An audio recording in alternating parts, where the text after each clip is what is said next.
What is going on, everyone? Steve Supremo here, and I am just another game collector. And I hope you all had a wonderful weekend. I know I did. I had like a little work training trip I had to take this past Saturday, but it blessed us with some goodies since we took that trip and was able to go to some game stores while we were out there. So we're going to talk about that and a topic that came up with one of the game store workers about prices of video games and their selling through rates and all that stuff. So without holding you guys too long, if you're new subscribers, I appreciate you guys. Thank you for joining and subscribing to the channel and watching. Most of the time on the weekends, I probably will not post a video. I'm mostly probably going to do stuff on the weekdays until garage season kicks in. When garage sale season kicks in, I'm probably going to post a recap video on Saturdays. We'll see. But for the most part, it'll probably be quiet on the weekends, and then we'll get things kicked off again on Monday the following week. But let's get into it. The game store. Interesting topic came up. We'll talk about the two games I got there first, and then go into like what we were talking about. I normally, when I'm going to have to travel to places like this, Yakima, Washington is like an hour and 40 minutes away from me. And so is Spokane, Washington. It's about an hour and 40 minutes away. Those are the closest places for me, guys, if I want to go to a like mom and pop video game store. That's it. Like the only thing I have in town is a GameStop, and it's a small hole in the wall GameStop that all the inventory is always gone because the big reseller here buys all the good stuff. So it's kind of nice and refreshing to get to go to other stores and other GameStops where the inventory isn't all chewed out and chewed through. But when I go to these places, I take these big trade piles with me of like disc only games and lower end stuff that I found at garage sales, just to see if like I could get some store credit so I can get games for the collection I want. And right off the bat, first thing I'm noticing, last time I went to Spokane with these disc only games, which there's some solid games in it, like Spider-Man, PS1, Mortal Kombat Trilogy on PS1, like good solid name titles. Like they're just turning away now. And the same thing at this store in Yakima, One Up Games, like they turned them away too. Which, you know what, I don't blame them at all. If like the disc only route, it was a good way to get some trade credit back in the day, but like good for them for finally tightening up on their things and like, you know what, maybe we don't need to be buying all the games that come in. So unfortunately I took none of my trades, but I still was able to get these two Wii U games that I wanted for the collection, Sniper Elite V2 and Warriors of Orochi 3 Hyper. Wanted both of those because, again, like a fool, I'm going for a complete set on Wii U just because I love the system, love the console, and it doesn't have that many games to get the full set, and we're pretty much halfway there. But yeah, on to what happened while I was at the store, though, before we get into these GameStop pickups. I told the worker I was looking for my Complete in Box NES Classic Series Metroid. I mentioned in my Metroid collection video I'm looking for, and the one for Game Boy Advance, Complete in Box. He's like, unfortunately, we don't have those in stock, but we do have a wide variety of Complete in Box stuff. And he took me to his, like the Super Nintendo, the Nintendo 64, and the NES, like all Complete in Box, just sitting there. And he's like, honestly, make offers with us because this stuff just does not move. It doesn't seem like, what do you mean? He's like, just the demand for the Complete in Box titles just is not there. And like, he's been working at the store forever. He's like, the past couple years, ever since the hype of COVID and everything died down, it just, like, no one's interested in buying the Complete in Box copy of, say, a Mario World. They would rather just get the cart only. It's cheaper, it's the same game, and they don't have a desire to have the box like the average customer that comes in there. Like, they had solid ones that I needed. Complete in Box Blackthorn was sitting there. I have the cart only, so I would have loved. He's like, just make a deal, and we'll even sell the boxes alone. And that's how bad we want to move this stuff out of here. The owner wants to get that stuff out of there, which I thought was shocking. Like, normally, Complete in Box, like retro games and stuff, are pretty sought after if you can find it. But then when it comes to that market value and that market price, that's where I start to understand, well, when you see that big like $150 price tag slapped on it, and then you could get the cart for only like 20 or 30, it's like a wide margin and gap in the retro game market when between that Complete in Box and cart only version. So he said the sales are through, like, doing great for cart only, just no one wants the boxes. And then some of their boxes, like they had pretty solid prices on a lot of their games, like the Blackthorn. I think a complete in box Blackthorn right now goes for about 150, and I think they had it for 130. Which, now that I'm thinking of it, maybe it probably was missing a manual. It didn't say it on there, but at that price, you would think it was probably missing it if it's like lower than the price charting. But a lot of their other stuff was pretty fairly priced. Now, when it came to GameCube stuff, a lot of that was like overpriced, like over the price charting. Like they know the popular stuff right now.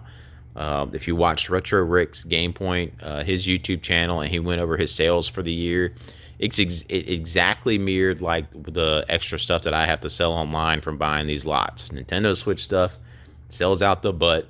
GameCube next, and then it's just the way it goes. Like that's where the market is right now, what people love to collect for. So the GameCube stuff was just marked up like crazy. But it was just interesting walking around that store. It was an awesome little store. I wish I had more time to walk around through it. Again, I went there on my lunch break, and since they weren't taking my trade-ins, I was like, you know what? I'll just buy these 2 games, and after training, I have an hour and 40-minute drive home. I'm just going to drive straight back home so I can enjoy the rest of my Saturday relaxing when I get back home.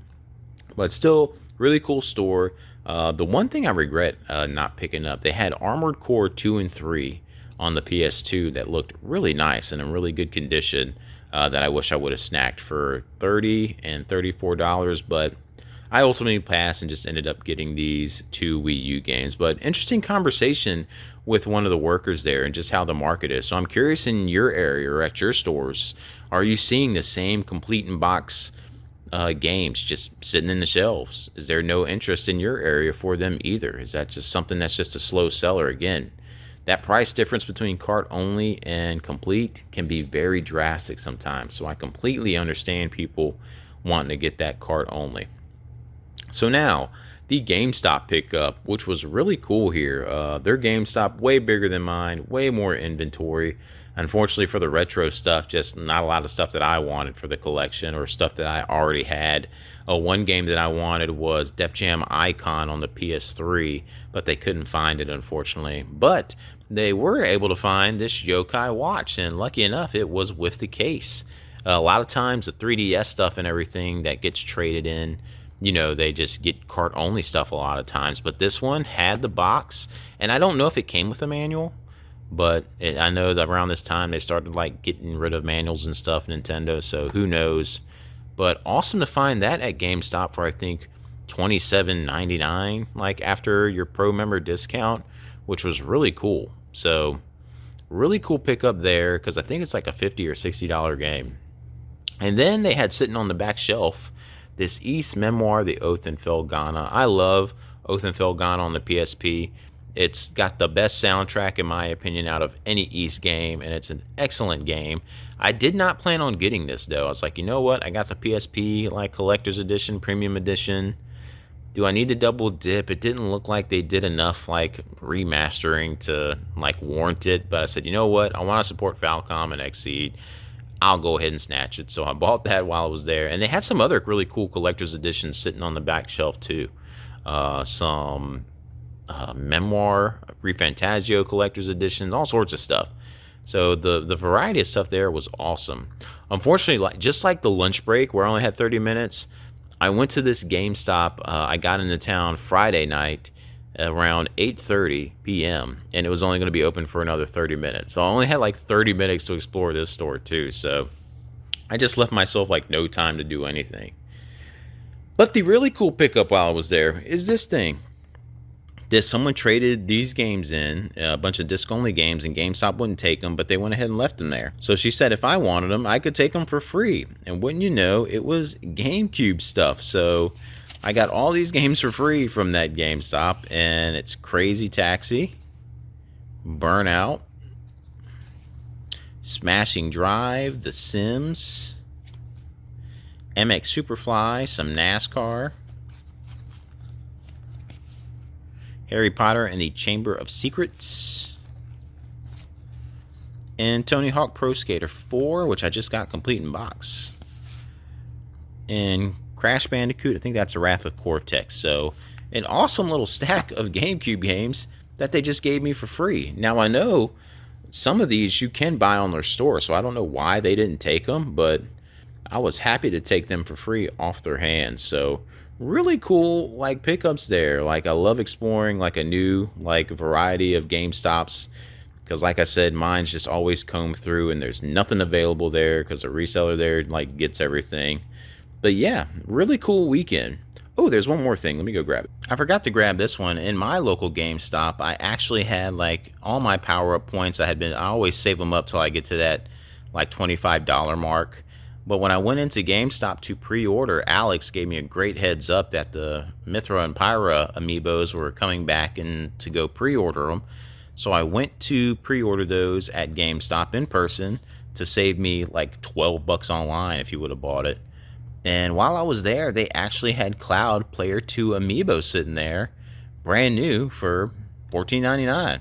So I used up my 15,000 points, or I think I had like 17,000 something, and got this for free. So I got to buy this and add it to the collection for free. So that's really awesome, because out of that amiibo collection, I have the Player 1 Cloud. So now I got the Player 2 complete in box. So really cool just to add it to my collection for free. So again, just this goes to show, like, still like my thoughts and opinions on GameStop. I've loved them, especially the one down here. Whenever there's stuff for me to get down there and it's not been chewed through, and like they hook you up, and you can use them PowerPoints that it's just kind of free money if you're buying stuff there to get more things for free. So overall, really cool weekend. Add some stuff to the collection. Getting to see a new game store again, wish I had more time to explore it. But again, what do you guys think of the retro market and the topic on those complete in box games? Like I asked before, are they sitting in the shelves at your stores too, or are they gone? Are they flying off? It's just a weird thing here. So let me know in the comments below, and I'll catch you guys in the next one.